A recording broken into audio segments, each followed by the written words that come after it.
from making a movie.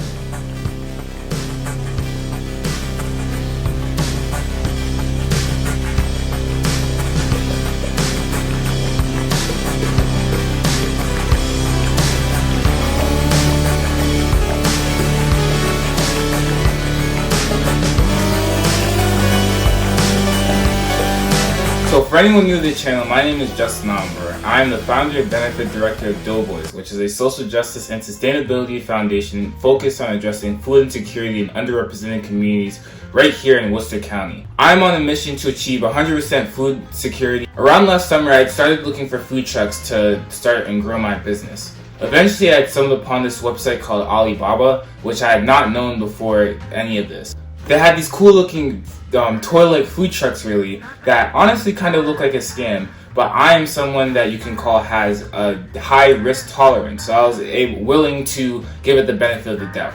A few days later, we had scheduled a meeting to go over my plans and designs for the food truck, but it was really hard to hear. This person, her name is Lydia, she communicated with really decent English, so it was easy to communicate a text. Over the next several weeks, we started coming up with a design, and I had basically just given her my ideas and the logos that I had already come up with, but she had really come up with that first mock-up sketch and the vision for it. So shout out to Lydia. After I was ready to go with the design, Lydia had told her technicians and we were ready to start manufacturing. The only thing was I needed to prepay about half of the entire order cost for them to start building it, and obviously the whole amount to get it shipped.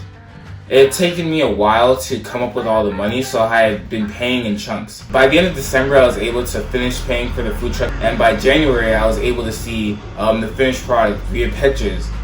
Long note here, because it had taken me so long to finish paying, living in an ongoing pandemic and giant blokes blocking shipping canals, there was a lot of variance in the shipping, in my shipping costs and the actual time of delivery. Originally, I'd been told that the package would be arriving in around mid-February, but it ended up taking about a month later, and I would have retrieved it in mid-March. I'd worked with Lydia and the shippers from China to America, but after I had shipped from America, I started to work with the American receivers, who would then put me in contact with the warehouse in Boston where I would physically pick up the food truck. I literally kept calling the warehouse every day to see whether the package was available, and finally when it was there, I had gone straight to the place to pick up the food truck. When I had walked in, it was the first thing I saw, and the warehouse clearly didn't handle a lot of these food trucks. My biggest issue here that I've been dreading was, okay, how am I going to get this thing from Boston to Worcester? So the day I had gone to the warehouse originally, I called a tow truck to meet me there, but wasn't really exactly sure how it would get on to the tow truck. When I was talking to the front office and eventually the warehouse manager, I realized that they wouldn't be able to help me take off any of the packaging and get the wheels on because they really just didn't want to deal with any of that. So I had to find a way to get the entire package from Worcester to Boston. I couldn't pick it up that original day, so I had to come back a few days later, and I had been reaching out to different tow companies and towers that could help me out. The lady had recommended that I get a U-Haul, but then I thought for a second, how am I going to put a food truck in a U-Haul? So I called around a bit, and I finally found this towing company called Doughcart. Shout out to them because they were able to help me out with pretty much everything from there. The issue was that I was able to rent a flatbed tow truck to get the food truck on, but I would need a crane to get the food truck off. Now this is when things got a little tricky. The crane had met us here in Worcester after a minor, nerve-wracking ride from Boston to Worcester. After we had got to my house, there were a plethora of issues that arose. First, I had asked my dad to move all the cars out of the driveway onto the street so they'd have plenty of space, but he ended up just moving them onto the yard. So originally the plan was to just put the Doughcart into the driveway because there was space there. But the issue arose that there were these wires in the way that the crane probably wasn't going to be able to clear to get the food truck raised high enough. Eventually we ended up moving the cars onto the street, and we had decided that the crane couldn't fit into the driveway and that we'd have to try to put it onto the yard, which was my original plan. So the towing company people started getting to work and Trust me, it was extremely nerve-wracking, probably one of the most stressful experiences of my life. They had to literally lift up the package, keep it suspended in the air, get the truck to drive out from under it, and then lower it down. At one point, when it was suspended in the air, it had started to tip forward, and I promise you, my heart dropped. Long story short though, these guys were definitely professionals. They were able to deliver the package no problem, so I was really happy with them, and again, shout out to Doughcart Towing.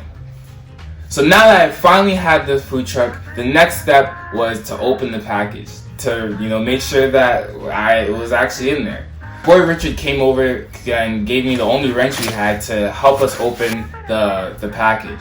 It took a while and we weren't able to do much. We were able to open the panel. Once we saw inside, I was able to see that it was a food truck, and luckily it didn't seem like I got scammed. I had homework to do, so we had to stop and pick it up the next day. My guy John had given me a drill, which made things a lot easier to open up all the panels. With his help, we were able to bang things out, and in a couple hours, the Doughcart was open. After doing a full assessment, there were some things that could have been better. For one of the windows got broken during transit, and when this cart was being moved through the warehouse, there must have been damage moving it.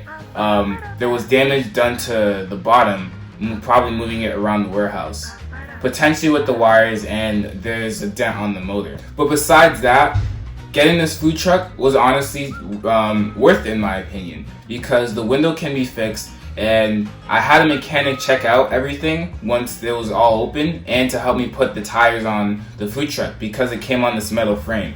So he had to help me cut the metal frame and put back up the food truck and put the tires on. After getting his assessment and help though, we were able to verify that all the lights worked and everything should be fine. He just needs to come back one of these days and hopefully we'll be able to get things rolling.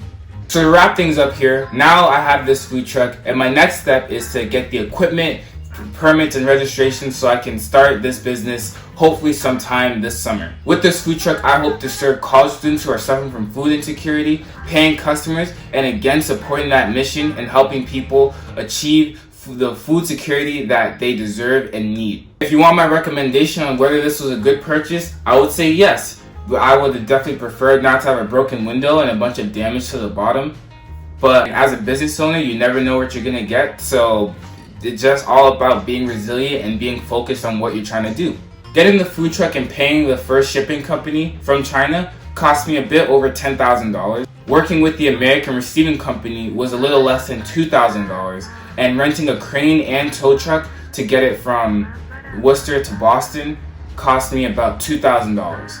Also, I had to pay the warehouse a fee of a little less than $200 to just receive the package. In total, to get the Doughcart, it cost me about $15,000, which again is pretty cheap, especially if you were to find a food truck to be made in America. Thank y'all for watching the video so much. I appreciate all the support. We just got 50 subscribers. Remember to like, comment, subscribe, and if you like the video, make sure to leave a comment. Thank y'all, and until the next one.